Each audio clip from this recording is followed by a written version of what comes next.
방송에서 요리 프로그램들이 이렇게 많이 나오는데요. 누군가 이 고급 식당에 이 별을 부여하기 시작했습니다. 이런 식당들을 모아서 미쉐린 가이드라고 하는 이제 책자도 이렇게 발간이 되었습니다. 원래 이 미쉐린이라고 하는 회사는 이 타이어를 만드는 회사입니다. 근데 이들이 맛있는 식당을 이렇게 방문하고서 소개하는 그런 책자를 이제 발간하게 되었습니다. 이들이 이런 책자를 만들게 된 이제 계기가 있었는데요. 그게 무엇이었냐면 이 미쉐린 형제가 이들이 이제 타이어를 이제 제조하고 이제 운영하는 회사인데 어떻게 하면 이 타이어를 좀 많이 팔 수 있을까 하는 생각을 하게 되었던 것입니다. 그래서 이들이 생각한 게 사람들이 여행을 많이 다니게 되면 여행을 많이 다니다 보면 타이어가 빨리 마모가 될 것이고 그러면 또 새 타이어로 갈지 않겠냐. 그러면 타이어가 그만큼 더 많이 팔리지 않겠냐 싶어서 이 여행 맛있는 맛집들을 소개하게 되었습니다. 그래서 이제 특별 평가단들을 모집하고요.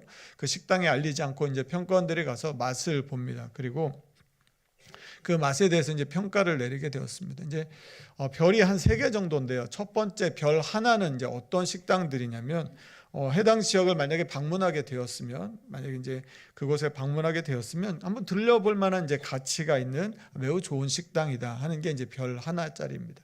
그리고 별 2개는 무엇이냐면 요리가 아주 훌륭해서 내가 원래 가려고 했던 곳은 이곳인데 그런데 조금 거리가 떨어져 있기는 해도 한번 가서 들를 만한 가치가 있는 곳. 이게 이제 별 2개짜리입니다. 그리고 별 3은 어떤 곳이냐면 요리가 너무 훌륭하고 너무 맛있는 것입니다. 너무 좋아서 이 맛을 보기 위해서 일부러 특별히 여행 계획을 세워서 가볼 만한 그렇게 찾아볼 만한 그런 곳이 별 3개짜리의 식당입니다. 자, 그러니까 음식 때문에 이 맛을 보기 위해서 일부러 그 나라까지 찾아갈 그런 가치가 있는 곳이라는 것이죠. 여러분 이렇게 이제 여행을 하면서 이렇게 음식들을 찾아 먹기도 하는데 여러분 예전에는 이 여행을 우리가 이제 관광이라는 말을 많이 사용하곤 했습니다. 이 관광이라고 하는 것은 이게 볼 관자의 빛 광자입니다. 그러니까 이 관광은 뭐냐면 빛을 보는 것입니다. 빛을. 그래서 빛나는 무언가가 있어서 사람들이 많이 모이게 되면 그곳이 명소가 되는 것이고요. 뭔가 사람들에게 맛있고 특별하게 소문이 나서 사람들이 많이 찾게 되면 그곳에 그 음식점에 별이 3개가 붙게 되는 것이죠. 여러분 그런데 이 별은 이 빛은 언제 더 밝습니까? 어두울 때 그 빛이 더 밝게 빛나는 법입니다. 여러분 그렇다면 오늘 우리의 신앙생활을 반짝반짝 빛나게 해줄 수 있는 것은 무엇일까요? 우리가 신앙생활을 하면서 우리가 꼭 경험해 봐야 할 우리의 믿음이 별 3개짜리가 될 수 있게 해주는 그것이 있다면 과연 무엇일까요? 오늘은 그래서 생기라는 제목으로 하나님의 말씀을 같이 한번 살펴보도록 하겠습니다. 유다 예루살렘이 바벨론에 의해 무너지기 전에 이 하나님께서 많은 예언자들을 통해서 이 선지자들을 통해서 하나님의 말씀을 전하게 하셨습니다. 예레미야 선지자는 이 바벨론이 하나님의 심판의 도구고 결국 우리가 무너질 것이기 때문에 바벨론에 저항하지 말고 가서 이 바벨론 땅에다 땅도 사고 밭도 사고 집도 짓고 거기서 그냥 살라는 이런 말을 사람들에게 이 예언을 하나님의 말씀을 전했습니다. 자, 그러니 백성들이 이 말은 듣기가 너무 불편했던 것이죠. 왜냐하면 우리나라를 쳐들어온 이 바벨론과 싸워서 어떻게든지 이기라고 이렇게 말을 해줘야 되는데 그 나라에 항복하고 그 나라에 가서 잘 살고 그 나라의 평안을 빌라고 말하니 이 말을 듣기 좋아하는 사람이 누가 있었겠습니까? 그래서 예레미야는 많은 고난과 박해를 당하고 감옥에 갇히기도 합니다. 오늘 본문에 나오는 이 에스겔 선지자는 이스라엘이 이 유다가 결국 바벨론의 포로로 잡혀가게 되었을 때 그곳에서 하나님의 부르심을 받았던 이 선지자입니다. 특별히 에스겔은 여러 가지 환상을 많이 보았던 그런 선지자로 유명합니다. 선지자의 사명은 무엇이냐면 하나님께서 보여주시는 것, 하나님께서 말씀하시는 것을 그냥 그대로 전하는 게 이들의 사명입니다. 그러니까 사람들이 듣기를 좋아하던 듣기를 싫어하던 관계없이 하나님이 말씀하신 것은 그대로 전해야 하는 사명인 것이죠. 이 에스겔서를 보면 앞에 부분은 계속해서 하나님의 이 유다의 죄악으로 인해서 하나님이 심판하시는 내용들이 나옵니다. 그런데 오늘 본문과 또 앞에 나오는 내용들을 보면 하나님의 이 메시지의 방향이, 메시지의 색깔이 달라진 걸 볼 수가 있습니다. 그동안의 심판의 메시지였는데 하나님께서 이제 회복의 메시지를 전하게 하십니다. 여러분, 근데 그렇다고 해서 하나님께서 회복시켜 주실 만큼 유다 백성들이 뭔가 다른 하나님 앞에 회개하고 다시 하나님 앞에 돌아왔냐면 그런 모습은 성경에 나와 있지는 않습니다. 이걸 통해서 우리가 알 수 있는 게 무엇이었냐면 하나님의 본심입니다. 하나님의 진짜 마음이 무엇인가 하는 것이죠. 하나님이 이스라엘 백성들을 심판하는 게 하나님의 마음이셨냐, 하나님이 회복하는 게 하나님의 마음이었냐를 우리는 알 수 있게 되는 것이죠. 하나님의 본심이 바로 이것입니다. 예레미야 29장 11절 말씀인데요, 이 말씀 우리가 같이 한번 읽어보도록 하겠습니다. 예레미야 29장 11절 말씀입니다. 같이 읽습니다. 시작. 여호와의 말씀이니라.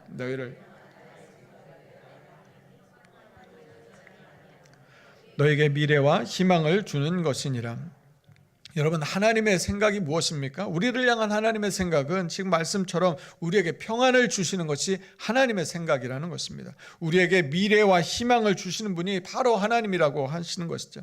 사랑하는 성도 여러분, 바로 이분이 우리가 믿는 하나님이신 줄로 믿습니다. 우리의 삶에 평안을 주시고 우리의 삶 가운데 소망을 주시고 우리의 삶 가운데 우리의 미래를, 밝은 미래를 약속해 주시는 분이 바로 우리가 믿는 하나님이신 줄로 믿습니다. 그런데 이 하나님을 이스라엘 백성들은 믿지 못했습니다. 알지 못했습니다. 그래서 오히려 하나님의 말씀으로부터 멀어졌고 하나님이 원하지 않는 우상을 섬기면서 나름대로의 또 다른 하나님을 섬기려고 했던 것이죠.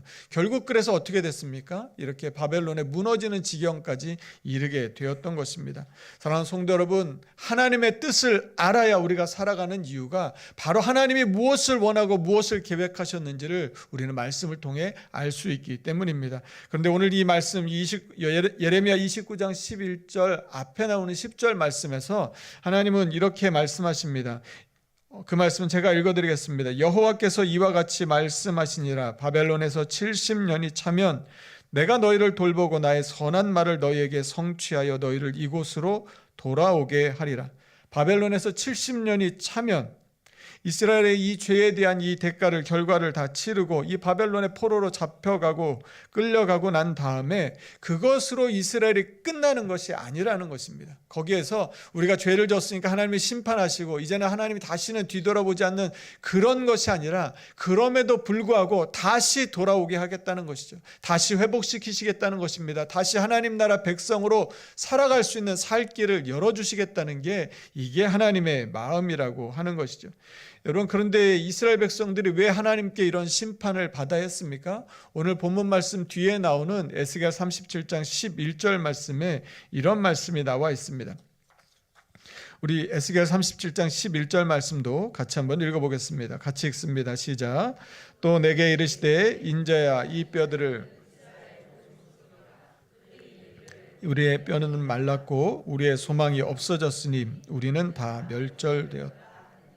하나님은 에스겔에게 지금 이스라엘의 영적인 상태가 어떤지를 그 눈으로 직접 볼 수 있도록 해 주셨습니다. 그냥 가서 봤는데 이스라엘의 영적인 상태가 무엇이라고 단적으로 나왔냐면 뼈라는 것입니다. 그냥 뼈도 아니고 아주 말라버린 뼈라고 하는 것이죠.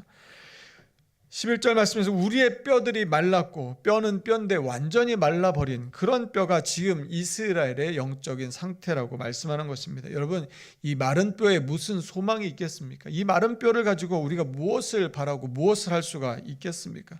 공동번역은 이 뼈는 마르고 희망은 사라져 끝장이 났다고 이 부분을 이렇게 번역했습니다. 그러니까 이 이스라엘은 이제 다 끝났다는 것입니다. 지금 이 마른 뼈를 통해서 느낄 수 있는 것, 깨달을 수 있는 건 무엇이냐면 이스라엘은 이제 완전히 다 끝나버렸다고 하는 것이죠. 여러분, 그런데도 이 남유다에 남아있던 이 선지자들은 뭐라고 말을 하고 있었냐면 평안하다, 평안하다, 평안하다고 이렇게 거짓 예언을 했습니다. 지금 이렇게 다 마른 뼈가 되어서 다 무너져 내리는 게 지금 이스라엘의 현실인데 영적인 상태인데 여전히 우리는 괜찮다, 괜찮다, 괜찮다 말을 하고 있었던 것이죠. 오늘 본문에서 그런 이스라엘을 향해 하나님의 계획을 이 에스겔에게 보여주는 이제 환상의 내용이 쭉 본문을 통해서 나옵니다. 에스겔을 데리고 하나님께서 이 골짜기로 갔습니다. 이 하나님의 영이 에스겔을 데리고 골짜기로 갔는데 그곳에 갔더니 뼈가 가득했습니다. 여러분, 뼈는 무엇입니까? 제사장이었던 이 에스겔에게 뼈는 아주 부정한 것이고 아주 혐오스러운 것입니다. 아마 그래서 어쩌면 이 고개를 돌리려고 했을지도 모릅니다. 그런데 봐야 했습니다. 선지자였기 때문에 하나님이 보여주시는 건 봐야 했고 하나님이 말씀해 주시는 것은 전해야 했던 것이죠. 이번에는 그 뼈 사방으로 지나가게 하셨습니다. 더 가까이 가서 그 뼈들의 상태를 볼 수 있도록 해 주신 것이죠. 지금 이스라엘의 상태가 어떤지를 똑똑히 보라고 말씀해 주신 것입니다. 가까이서 보니 더 말라있는 것들이 눈에 아주 생생하게 들어왔을 것입니다. 하나님의 은혜와 하나님의 은혜로 젖과 꿀이 흐르는 땅에 이르러서 많은 부유와 풍요한 것들을 누렸는데, 그런데 지금 이스라엘의 영적인 상태는 마른 뼈와 같이 달라져 버린 것이죠. 다 죽어있는 상태가 되어 버린 것입니다. 아무런 소망도 없는 것이죠. 그런데 이 뼈들을 보면서 하나님이 말씀하시는, 하나님이 물으시는 게 무엇이냐면, 인자야, 이 뼈들이 능히 살 수 있겠느냐고 물어보십니다. 여러분, 지금 이 뼈들을 보면서 어떻게 살 수 있겠다는 그런 마음이 들겠습니까?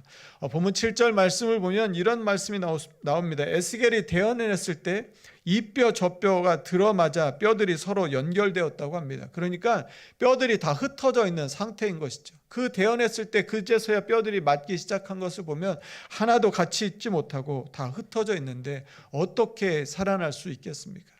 답은 이미 정해져 있는 것이죠. 하나님 그렇게 물어보셨어도 아마 이미 다 흩어져 있기 때문에 살아날 소망이 없어서 이 말씀에 아마 에스겔이 이렇게 대답하지 않았을까 싶습니다. 하나님, 마른 뼈들이 어떻게 살아날 수 있겠습니까? 하지만 저는 할 수 없지만 하나님은 어떻게 하실지 제가 알 수는 없습니다. 아마 이런 마음으로 하나님 앞에 대답하지 않았을까 싶습니다. 그런데 성경을 보면, 여러분, 성경을 우리가 읽다 보면 이렇게 답이 정해져 있는 상황 가운데 하나님께서 우리를 찾아오실 때가 있습니다. 예를 들면 대표적인 예가 이 아브라함과 사라입니다. 아브라함과 사라는 이미 나이가 많고 늙었습니다. 그리고 사라는 여성의 생리가 끊어져서 아이를 낳을 수 없었습니다. 그런데 하나님 뭐라고 말씀하셨냐면, 내년 이맘때 내 아내 사라에게 아들이 있으리라, 이렇게 말씀을 하십니다. 자, 이 말을 들었으니 사라가 어떻겠습니까? 이게 도대체 말도 안 되는 소리를 하나님이 하고 계신 것이죠. 그래서 속으로 웃었습니다. 그래서 하나님이 이렇게 말씀하십니다. 사라가 왜 웃으며 내가 늙었거늘 어떻게 아들을 낳으리요 하느냐. 하나님은 이 사라의 마음속까지 다 꿰뚫어 보시는 것이죠. 우리의 마음 그 깊은 곳의 생각까지 다 헤아리고 아시는 것입니다. 여러분, 사라가 봤을 때 이 말이 얼마나 당황스럽겠습니까? 이미 내가 내 몸을 너무나 누구보다 잘 알고 있는데, 내가 아들을 낳을 수 없는 것은 너무나 명백하고 분명한 사실인데, 그런데 아들이 있을 것이라고 말씀하고 계신 것이죠. 얼마나 당황스러웠겠습니까? 여러분, 그러면 하나님께서 이런 말씀을 하실 때, 하나님이 이런 말씀을 하시는 그 의도, 하나님이 정말 듣고 싶은 대답이 무엇이겠습니까? 여러분, 이것이 아닐까 싶습니다. 하나님, 나는 그 일을 할 수 없습니다. 저에게는 그 일을 할 수 있는 능력이 없습니다. 그러나 나에게는 가능성이 0%이지만 하나님은 하실 수 있습니다. 하나님, 나는 그 일을 할 수 없습니다. 하나님, 나는 무능합니다 라고 인정하는 그 고백, 하나님께서 우리 가운데 원하고 듣고 싶어하는 대답이 그것이 아닐까 싶습니다. 마른 뼈는 누가 봐도 다시 살아날 가능성이 0%입니다. 다시 어떻게 그게 생명이 되어서 살아 일어날 수 있겠습니까? 그런데 하나님이 물으시는 것이죠. 인자야, 이 뼈들이 능히 살 수 있겠느냐? 여러분, 에스겔이 아무리 용기가 있고 아무리 믿음이 좋다고 해도 예 주님, 살아날 수 있습니다, 이렇게 말할 수 있었겠습니까? 아마 이렇게 말하기는 쉽지 않았을 것입니다. 왜냐하면 에스겔이 보았을 때 살아날 가능성이 전혀 없었기 때문인 것이죠. 그래서 에스겔이 대답한 것이 주 여호와여, 주께서 아시나이다, 이렇게 대답할 수밖에 없었을 것입니다. 여러분, 그런데 하나님께서 이런 상황까지 가서 우리에게 물어보시는 이유가 무엇입니까? 오늘 본문 6절 말씀인데요, 6절 말씀을 같이 한번 읽어보겠습니다. 본문 6절 같이 읽습니다. 시작. 너희 위에 힘줄을 두고 살을 입히고 가죽으로 덮고 너희 속에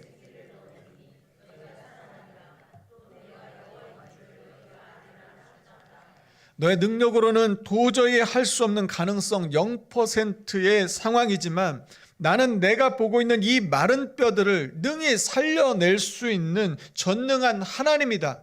하나님이 이렇게 말씀하고 계신 것이죠. 그리고 이 마른 뼈들이 살아나는 것을 통해 내가 여호와인 줄을 너희가 알기를 원한다. 하나님이 이렇게 말씀하고 계신 것입니다. 하나님은 이스라엘이 하나님이 누구신지를 알게 되기를 원하셨습니다. 아브라함과 사라도 하나님이 누구신지 알게 되기를 하나님은 원하셨습니다. 창세기 18장 14절 말씀인데요, 우리 이 말씀도 한 번 더 같이 읽겠습니다. 창세기 18장 14절 같이 읽습니다. 시작. 여호와께 능하지 못한 일이 있겠느냐? 기한이 이를 때에 내가 내게로 돌아오리니 사라에게 아들이 있으리라. 하나님이 누구신지 아느냐? 하나님은 능하지 못한 일이 없으신 분이다. 우리 하나님은 못하신 일이 없는 분인 줄로 믿습니다. 하나님, 아브라함과 사라는 할 수 없다고 생각하고 속으로 비웃었을지 모르지만 하나님에게는 능하지 못한 일이 없다고 말씀하시는 것이죠. 지금 마른 뼈들을 보여주시면서 다시 살아날 가능성이 0%인 것, 인정할 수밖에 없는 그 상황을 보여주시면서 하나님이 뭐라고 말씀하시냐면 이 마른 뼈들이 다시 살아 일어날 것이라고 말씀하고 계신 것이죠. 사랑하는 성도 여러분, 성경을 통해 하나님 말씀하시는 것이 무엇입니까? 하나님이 전능하심을 우리 가운데 말씀하고 있는 것이고, 나는 할 수 없지만, 우리는 할 수 없지만 하나님은 하실 수 있다고 하는 것을 구약부터 신약까지 계속해서 우리 가운데 말씀해 주고 계십니다. 사랑하는 성도 여러분, 하나님이 주시는 희망은 이런 희망입니다. 조금 나아지는 것, 조금 좋아지는 것이 아니라 마른 뼈들이 살아나는 것, 바로 이것이 하나님께서 우리의 삶에 주시는 하나님의 희망인 줄로 믿습니다. 여러분, 우리의 삶 가운데, 여러분의 상황 가운데 마른 뼈와 같은 상황이 있다면 어떤 것들입니까? 도저히 희망이 보이지 않는 것, 도저히 내 힘으로 하기에는 가능성이 0%와 같은 것, 우리의 마음을 낙심시키고 마른 뼈처럼 고개를 돌리게 하고 외면하게 만드는 일들, 그런 것들이 우리의 삶에 어떤 것들입니까? 하나님은 바로 그 상황 속에서 새로운 생명과 희망을 일으켜 주실 것입니다. 여러분, 그렇다면 우리가 그때 해야 할 일이 무엇이겠습니까? 본문 4절 말씀인데요, 하나님은 에스겔에게 이렇게 말씀하셨습니다.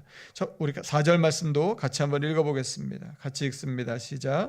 또 내게 이르시되 너는 이 모든 뼈에게 대언하여 이르기를 너희 마른 뼈들아 여호와의 말씀을 들을지어다. 여러분, 먼저 우리가 해야 할 일은 이 뼈들을 향해 대언하는 것입니다. 내 말이 아니라 하나님의 말씀을 선포하는 것입니다. 이 모든 뼈들을 향해서 하나님의 말씀을 담대히 선포하는 것이죠. 너희 마른 뼈들아 여호와의 말씀을 들을지어다. 에스겔의 눈에 보이는 것은 여전히 마른 뼈였습니다. 그런데 여러분, 과연 이 마른 뼈들한테 이렇게 선포한다고 해서 과연 살아날 것인가? 여러분, 혹시 그런 생각을 가져보신 적은 없습니까? 가능성이 0%인데 내가 하나님의 말씀을 거기다 선포하고 믿음으로 고백한다고 해서 과연 그 일들이 일어날 것인가 하는 그런 의심의 마음을 가져보신 적은 없습니까? 여러분, 어쩌면 그게 우리가 늘 해왔던, 우리에게 익숙했던 상황과 문제를 바라보는 우리의 시선이 아닐까 싶습니다. 여러분, 그런데 우리가 이 말씀 속에서 알아야 할 것이 있습니다. 그것은 무엇이냐면 에스겔은 문제의 해결자가 아니라 하나님의 말씀의 대언자라고 하는 것입니다. 여러분, 우리가 우리의 삶의 문제를 푸는 그 해결자가 내가 아니라 바로 하나님이 우리의 삶의 문제의 해결자인 줄로 믿습니다. 우리는 하나님의 말씀을 믿고 그 믿음으로 선포하는 사람들인 것이죠. 그런데 우리가 종종 이것을 헷갈려 하게 되면, 그러면 내가 마치 내 삶의 문제의 해결자인 것처럼 생각하게 됩니다. 그러면 우리는 곧 벽에 부딪히게 되는 것이, 나는 할 수 없다는 것을 또다시 확인하고 또다시 깨닫게 되는 것입니다. 사랑하는 성도 여러분, 우리가 우리의 문제의 해결자가 아니라 하나님이 우리의 문제의 해결자이신 줄로 믿습니다. 그리고 우리는 하나님의 그 말씀을 믿음으로 선포하는 대언자가 될 때 하나님께서 우리 가운데 역사하여 주실 줄로 믿습니다. 여러분, 그래서 우리는 하나님을 알아야 하는 것입니다. 그리고 하나님을 믿고 하나님의 말씀에 순종할 수 있어야 하는 것이죠. 여러분, 우리는 여전히 나의 가능성이 0%에서부터 출발하게 될 것입니다. 그럼에도 불구하고 우리가 소망을 품는 것은 하나님은 100%이시기 때문입니다. 전능하신 그 하나님을 믿고 의지할 때 우리의 삶 가운데 하나님의 놀라운 능력이 나타나게 될 줄로 믿습니다. 본문 5절 말씀에서도 하나님이 이렇게 에스겔에게 말하라고 말씀하십니다. 우리 5절 말씀도 한 번 더 같이 읽어보겠습니다. 같이 읽습니다. 시작. 주 여호와께서 이 뼈들에게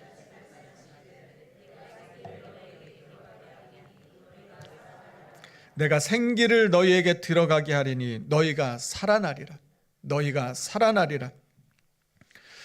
이제 교회에서 있다 보면 우리 이제 뭐 성도님들이 종종 이렇게 기도 요청을 하실 때가 있습니다. 그러면 그분들의 이렇게 말씀을 들어보면 뭐 건강이 너무 좋지 않으시고 너무 아파가지고 너무 오랫동안 고생하시는 분들이 많이 계셔요. 이 말씀들을 들으면 정말 얼마나 힘드셨을까, 얼마나 아프셨을까, 이런 마음들이 막 절절히 느껴집니다. 그럼 이제 간절하게 기도합니다. 간절하게 기도하는데, 기도하면서 저는 잘 알고 있습니다. 저에게는 병을 고치는 능력이 없다는 걸 저는 너무나 잘 알고 있죠. 여러분, 그런데도 저는 기도할 때 정말로 간절히 기도합니다. 눈물을 흘리면서 기도합니다. 왜 그렇습니까? 나에게는 병을 고치는 능력이 없습니다. 이건 명백한 사실입니다. 그런데 어디에 능력이 있습니까? 내가 믿고 기도하는 예수 그리스도의 이름에는 우리의 모든 질병과 고통과 삶의 문제를 푸는 능력이 있는 줄로 믿습니다. 그 이름을 믿기에 전심으로 기도하는 것이죠. 전심으로 온 힘을 당하여 하나님 앞에 부르짖어 기도하는 것입니다. 여러분, 우리가 하나님께 나아가면 우리의 힘으로는 할 수 없지만 하나님께는 능치 못함이 없는 줄로 믿습니다. 그 확신을 가지고 기도할 수 있는 저와 여러분 되기를 간절히 소망합니다. 이런 찬양 가사가 있습니다. 전능하신 나의 주 하나님은 능치 못하실 일 전혀 없네. 우리의 모든 간구도, 우리의 모든 생각도, 우리의 모든 꿈과 모든 소망도 신실하신 나의 주 하나님은 우리의 모든 괴로움 바꿀 수 있네. 불가능한 일 행하시고 죽은 자를 일으키시니 그를 이길 자 아무도 없네. 불가능한 일 행하시고 죽은 자를 일으키시니 그를 이길 자 아무도 없네. 사랑하는 성도 여러분, 이 하나님의 능력을 믿고 나아가는 저와 여러분 되기를 간절히 소망합니다. 오늘 본문 말씀은 6절 말씀으로 계속해서 하나님의 말씀이 이어집니다. 6절 말씀 제가 읽어드리겠습니다. 너희 위에 힘줄을 두고 살을 입히고 가죽으로 덮고 뼈 위에 힘줄을 두시고 살을 입히시고 가죽으로 덮어주셨습니다. 여러분, 그러면 이제 어느 정도 사람의 형체를 갖게 된 것 아니겠습니까? 그런데 그 속에 무엇이 하나 더 필요합니다. 그것만으로는 아직 사람이라고 말할 수 없는 것이죠. 이 힘줄이 생겼고요, 살을 입었고 가죽으로 덮여져 있는데 아직은 살아 일어나지는 못한 단계였습니다.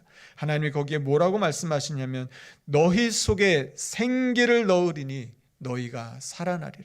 5절에서도 그렇게 말씀하십니다. 내가 생기를 너희에게 들어가게 하리니 너희가 살아나리라. 여러분, 생기는 무엇입니까? 창세기 1장 2절에 나오는 하나님의 영과 같은 단어입니다. 하나님의 영, 성령이 들어가셔야 살아나게 되더라는 것이죠. 여러분, 하나님의 영, 성령이 들어오게 될 때 죽어 있었던 마른 뼈와 같던 이들이 다시 살아나게 될 줄로 믿습니다. 오늘 우리의 삶 가운데 정말로 필요한 것이 무엇입니까? 바로 이 하나님의 성령입니다. 하나님의 말씀 그대로 하나님께서 이 뼈들을 일으켜 세우십니다. 오늘 8절 말씀인데요, 8절 말씀 우리가 한 번 더 같이 읽어보겠습니다. 같이 읽습니다. 시작. 내가 또 보니 그 뼈에 힘줄이 생기고 살이 오르며 그 위에 가죽이 덮이나 그 속에 생기는 없더라. 모든 형체를 다 갖췄는데요, 생기는 없었습니다. 생기가 없으니 일어서지를 못합니다. 여러분, 겉으로만 보면 다 살아난 것 같습니다. 다 된 것 같습니다. 사람처럼 보였을 것입니다. 그런데 생기가 없으면 일어날 힘은 없더라는 것이죠. 하나님은 에스겔에게 생기를 향하여 대언하도록 이렇게 말씀합니다. 우리 본문 9절 말씀도요, 우리 힘있게 한 번 더 같이 함께 읽어보도록 하겠습니다. 본문 9절 같이 읽습니다. 시작. 또 내게 이르시되 인자야 너는 생기를 향하여 대언하라. 생기에게 대언하여 이르기를 주 여호와께서 이같이 말씀하시기를 생기야 사방에서부터 와서 이 죽음을 당한 자에게 불어서 살아나게 하라 하셨다 하라. 생기야 사방에서부터 와서 이 죽음을 당한 자에게 불어서 살아나게 하라. 육신의 형체는 가졌어도 그 속에 하나님의 영 생기가 없으면 살아있는 것이 아니라고 성경은 말합니다. 생기가 없으면 살아있는 것처럼 보이기는 하나 실상은 죽은 자인 것이죠. 로마서 8장 9절에서 이렇게 말씀합니다. 그 말씀 제가 읽어드리겠습니다. 만일 너희 속에 하나님의 영이 거하시면 너희가 육신에 있지 아니하고 영에 있나니 누구든지 그리스도의 영이 없으면 그리스도의 사람이 아니라. 누구든지 그리스도의 영이 없으면 그리스도의 사람이 아니라. 여러분, 우리가 교회에 오는 것, 우리의 육신이 이곳에 와 있는 것, 그래서 우리가 교회 다니면서 신앙생활을 하는 것, 우리가 그래서 뭔가 좋은 신앙생활을 하는 것처럼 우리가 느끼고 생각할 수 있습니다. 그런데요, 성경이 말하는 더 중요한 것은 무엇이냐면 우리 속에 성령이 살아서 역사하고 있냐고 물어보고 있는 것이죠. 누구든지 그리스도의 영이 없으면 그리스도의 사람이 아니라고 로마서는 단호하게 선언하고 있다는 것입니다. 여러분, 형식적인 틀 안에 반드시 있어야 하는 것이 무엇이냐면 바로 이 생기, 하나님의 영, 성령이 있어야 합니다. 에스겔이 생기를 향하여 대언했더니 놀라운 일이 일어났습니다. 본문 10절 말씀인데요, 10절 말씀도 우리가 한 번 더 같이 읽겠습니다. 같이 읽습니다. 시작. 이에 내가 그 명령대로 대언하였더니 생기가 그들에게 들어가매 그들이 곧 살아나서 일어나 서는데 극히 큰 군대더라. 생기가 마른 뼈 안으로 들어갔습니다. 그랬더니 그들이 비로소 일어서기 시작했습니다. 그뿐만 아니라 하나님의 군대가 되었습니다. 좀 전에 있었던 그 골짜기에 있었던 이 마른 뼈들, 아무것도 할 수 없을 것처럼 보였던 이 마른 뼈들이 하나님의 말씀이 들어가고 하나님의 이 생기가 들어가니까, 성령이 들어가니까 일어서서 하나님의 군대로 우뚝 서게 되더라는 것이죠. 마른 뼈처럼 영적인 죽음의 상태였던 이스라엘에게 성령이 들어가자 살아 일어나서 군대가 되는 환상을 하나님은 에스겔에게 보여주셨습니다. 여러분, 오늘 우리가 이 말씀을 보면서 우리의 삶을 한번 잠시 들여다보았으면 좋겠습니다. 여러분, 신앙생활 하시면서 가장 뜨겁게 성령으로 충만했던, 은혜가 충만했던 때가 언제셨습니까? 여러분, 혹시 예전에 젊었을 때셨습니까? 아니면 예수님을 처음 믿으셨을 때 그때였습니까? 아니면 어떤 수련회나 부흥회 가셨을 때 그때 이런 은혜들을 경험하셨습니까? 그렇다면 지금은 어떠십니까? 지금 요즘은 어떻게 신앙생활들을 하고 계십니까? 매일매일 만나를 먹듯이 오늘 우리의 믿음 안에 성령의 역사와 성령의 충만함이 있으십니까? 아니면 그냥 무기력하게 반복되는, 어쩌면 그래서 마른 뼈와 같은 그런 영적인 상태를 가지고 그냥 지내고 계시지는 않으십니까? 말씀이 들어가서 살아 일어나는 것처럼 보이기는 하는데 아직 군대라 할 만큼의 능력이 나타나지 않는 그 이유가 무엇입니까? 바로 성령입니다. 성령이 우리 안에 계시지 아니하시면 우리는 군대로 일어설 수 없다고 하는 것이죠. 여러분, 우리의 영적인 상태가 어떻습니까? 우리가 살기 위해서는 우리의 영이 새로워져야 하는 것이죠. 에스겔 18장 31절에서 이렇게 말씀합니다. 그 말씀을 제가 읽어드리겠습니다. 너희는 너희가 범한 모든 죄악을 버리고 마음과 영을 새롭게 할지어다. 이스라엘 족속아, 너희가 어찌하여 죽고자 하느냐? 하나님은 죽은 자와 같이 잠자는 우리의 영이 깨어 살아 일어나기를 원하고 계십니다. 에스겔 37장 13절에서 이렇게 말씀합니다. 내 백성들아, 내가 너희 무덤을 열고 너희로 거기에서 나오게 한즉 너희는 내가 여호와인 줄 알리라. 이스라엘 백성들이 무덤과 같이 죽음의 상태에서 이제는 나오기를 하나님 원하고 계신 것이죠. 다시 살아나기를 그것을 하나님 원하고 계신다는 말씀입니다. 여러분, 오늘 우리에게도 마찬가지입니다. 여러분, 여러분의 열정이 혹시 식어 있지는 않으십니까? 여러분의 믿음이 잠들어 있는 것 같지는 않으십니까? 아니면 죽은 것처럼 무기력하게 그냥 지내고 계시지는 않습니까? 하나님은 우리의 믿음이, 우리의 열정이, 우리의 헌신이 다시 살아 일어나기를, 무덤에 갇혀있는 그런 모습이 아니라 지금 살아 일어나서 군대가 되어서 영적인 전쟁에 나가 싸울 수 있는 그런 상태가 되기를 하나님은 원하고 계십니다. 에스겔 37장 14절 말씀인데요. 우리가 이 말씀을 우리가 한 번 더 같이 읽어보도록 하겠습니다. 에스겔 37장 14절 같이 읽습니다. 시작.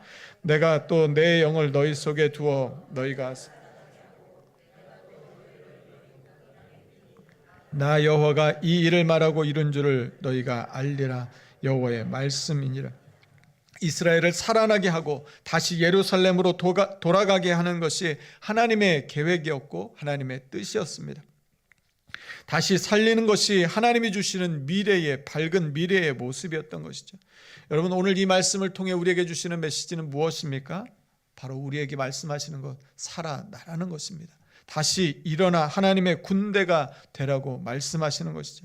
마른 뼈 같은 그 신앙에 힘줄과 살과 가죽이 덮이고 그 속에 생기가 들어가 하나님의 군대로 일어서라는 말씀입니다.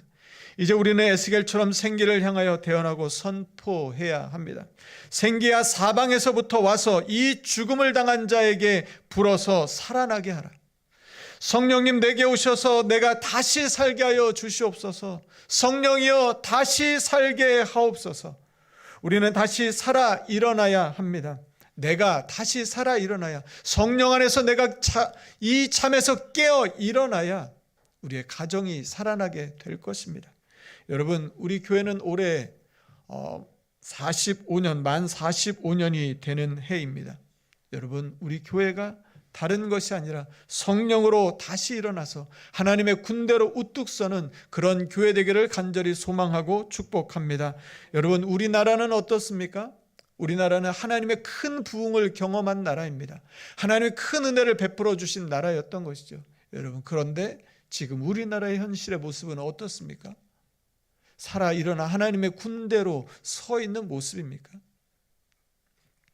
여러분, 다시 이 땅에 성령의 새 바람이 불어와 이 땅 대한민국이 다시 하나님의 군대로 우뚝 서서 하나님의 복음을 전 세계에 전하는 그런 나라 되기를 간절히 소망하고 축복합니다. 여러분, 그 일이 어디서부터 시작되겠습니까?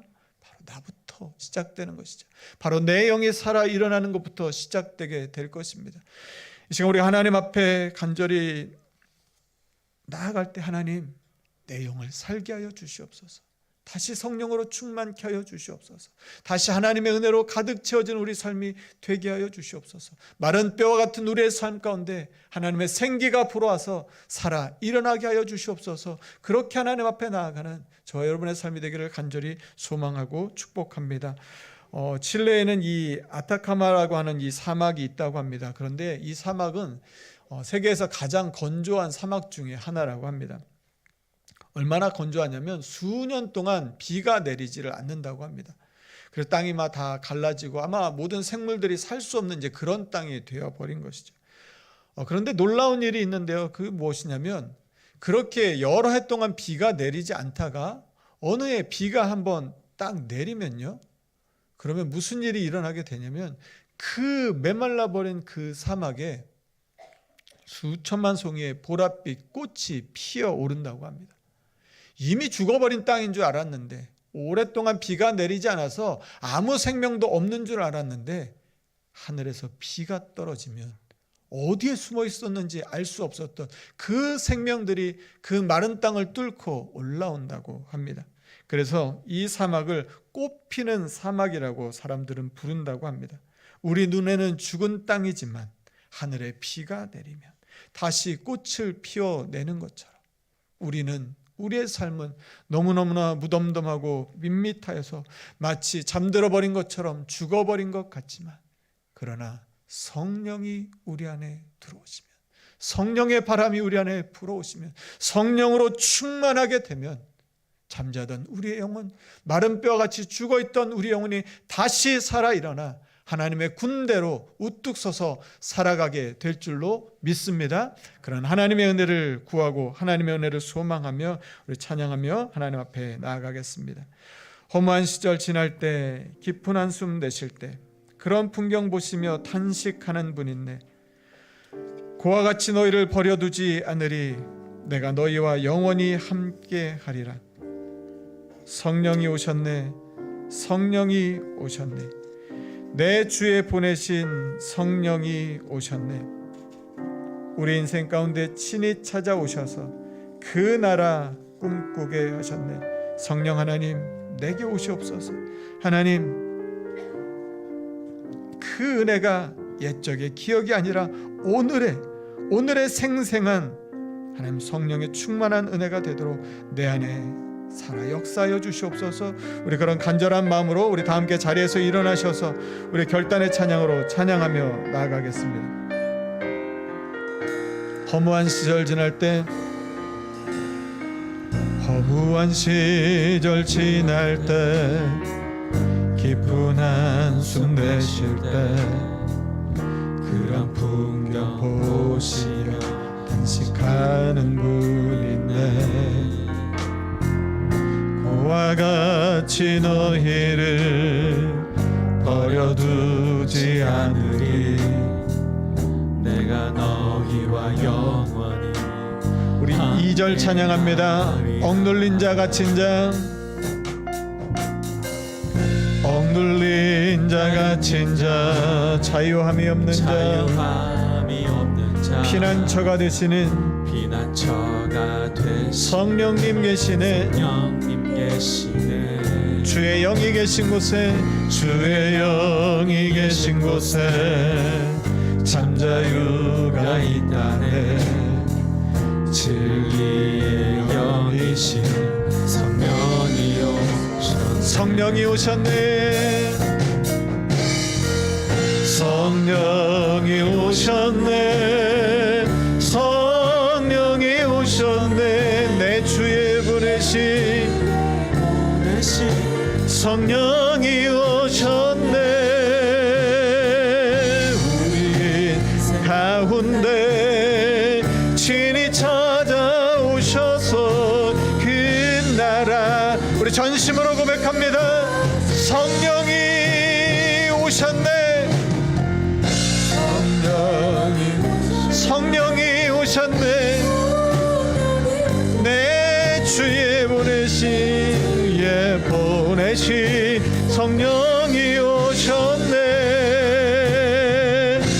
우리 인생 가운데 친히 찾아오셔서 그날, 우리 마지막으로 한 번 더 전심으로 성령이 오셨네. 성령이 오셨네. 성령이 오셨네. 내 주에 보내신 성령이 오셨네. 우리 인생 가운데 친히 찾아오셔서 그 나라 꿈꾸게 하시네. 이 시간 우리 같이 함께 기도하겠습니다. 여러분 우리의 지금의 신앙 상태, 우리 영적인 상태는 어떻습니까?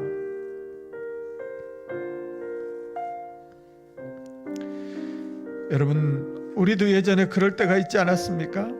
예수님의 이름만 불러도 가슴이 뜨거워지고, 그냥 하나님 생각만 해도 그 은혜가 너무나 커서, 그 사랑이 너무나 커서 내가 너무나 죄인이라는 게 깨달아져서 하나님 앞에 어찌할 수도 없었던 그때, 여러분 우리가 그때 그렇게 어떻게 해서 그렇게 깨달을 수 있었습니까? 바로 성령님이셨습니다. 성령님이 오셔서 우리의 마음을 만져주시니까, 우리를 터치해 주시니까, 내가 어떻게 하려고 해서 한 것이 아니라 그렇게 마음이 저절로 하나님의 마음을 보게 되었고 하나님의 마음을 알게 되었습니다. 여러분, 그런데요, 그 기억이 옛날 기억으로 멈춰져 있지는 않습니까? 여러분, 다시 성령님께서 우리 가운데 오셔서 우리 가운데 역사하시면 그 은혜와 그 모든 삶이 회복될 줄로 믿습니다. 우리의 믿음이 잠자는 것처럼 어쩌면 무덤덤하게 늘 반복되는 삶 가운데 여러분 너무 익숙해지지는 않으셨습니까?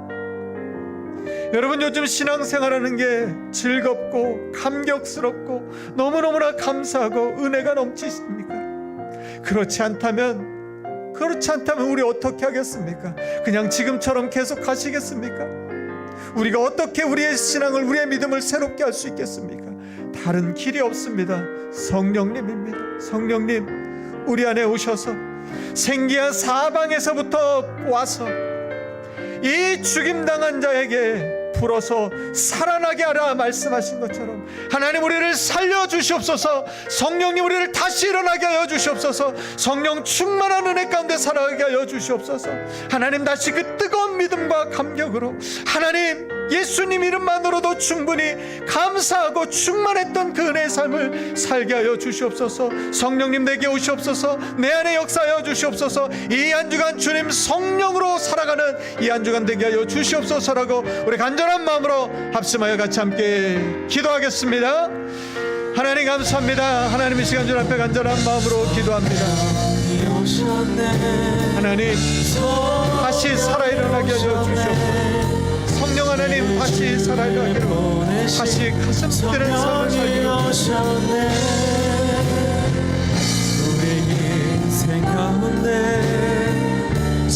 하나님, 다른 것이 아니라 하나님 성령으로 살아 일어나기를 원합니다.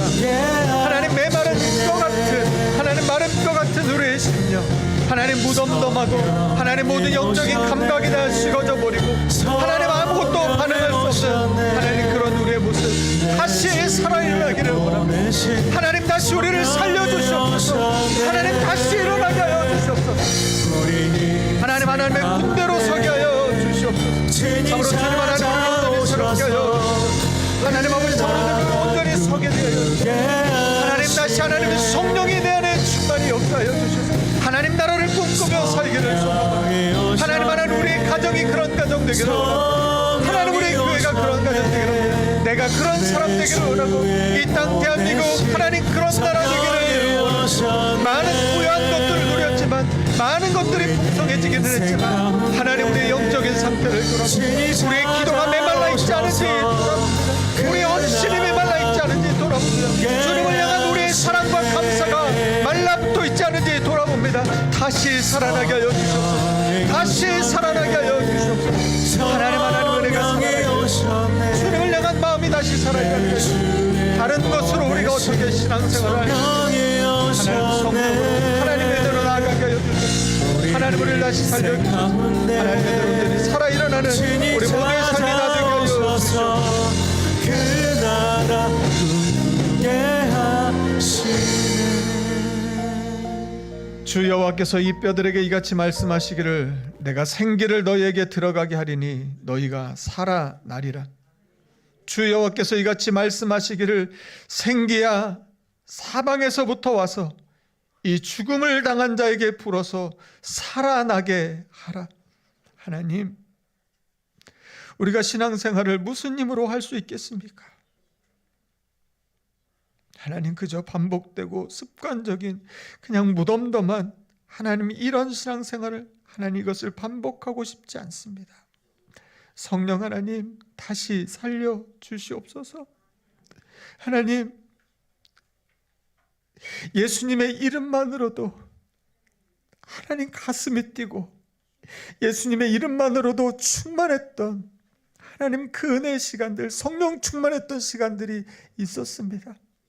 다시 그 성령 충만한 삶을 살게 하여 주시옵소서. 하나님, 무기력하게 무너져 있는 하나님 잠자는 것 같고 마른 뼈 같은 우리의 영적인 상태가 아니라 하나님의 군대로 일어서고 싶습니다. 하나님, 이 세상 앞에 담대하게 살아가고 싶습니다. 성령 충만한 삶을 살고 싶습니다. 하나님, 은혜를 더하여 주셔서 잠자고 있던 우리의 영이 깨어 일어나게 하여 주시고 무너져 있던 우리의 삶에서 일어나게 하여 주시옵시고 내 능력, 내 가능성 0%의 나의 믿음을 걸지 않게 하여 주시고 전능하신 하나님 100%의 능력의 하나님 앞에 우리의 소망을 두고 살게 하여 주셔서 죽은 것 같은 우리가 이제는 믿음으로 살아 일어나는 하나님 놀라운 은혜의 삶을 살게 하여 주시옵소서. 이 한 주간도 믿음으로 성령으로 충만한 삶 살게 하여 주실 것 믿고 감사드리며 예수님 이름으로 간절히 기도하옵나이다. 아멘. 이제는 우리 주 예수 그리스도의 은혜와 하나님의 사랑과 성령의 교통하심이 마른 뼈와 같은 우리, 잠자는 것 같은 우리, 무덤덤하고 그냥 습관적이고 반복적인 그런 삶을 살아가는 것 같은 우리에게 마른 뼈 같은 우리도 살아나리라고 말씀하여 주신 하나님의 말씀 붙들고 생기가 우리 안에 불어와서 성령으로 다시 살아나게 될 것을 소망하며 이 한 주간 믿음과 성령으로 살아가기를 다짐하는 오늘 예배한 우리 모든 성도들 위해 그들의 가정과 일터 위에 이번 주 금요일과 토요일에 있는 우리 청년대학부 동계수련회 위에 이제로부터 영원까지 함께 하시기를 간절히 축원하옵나이다. 아멘.